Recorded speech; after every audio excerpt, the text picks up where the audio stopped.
ప్రతీ నెల మాస శివరాత్రి వస్తుంది. దాన్ని మహత్శబ్దంతో పిలిచారు.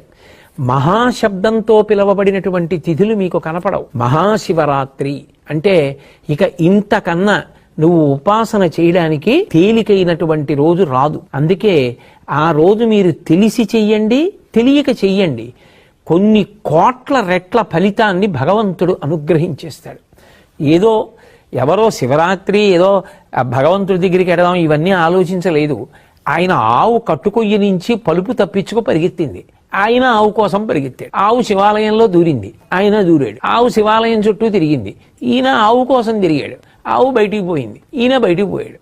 కానీ ఈశ్వరుడు అంటాడు, ఇవాళ మహాశివరాత్రి, నువ్వు తెలిసి వచ్చావో తెలియకొచ్చావో నాకు అనవసరం.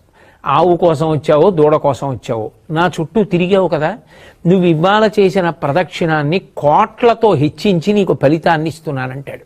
ఆగండి, వెళ్లే ముందు ఈ వీడియో మీ హృదయాన్ని తాకితే లైక్ చేయండి, షేర్ చేయండి, కామెంట్లో హరహర మహాదేవ్ అని రాయండి. మరిన్ని దైవిక వీడియోల కోసం భక్తి ఓజస్ను ఫాలో అవ్వండి, సబ్స్క్రైబ్ చేయండి.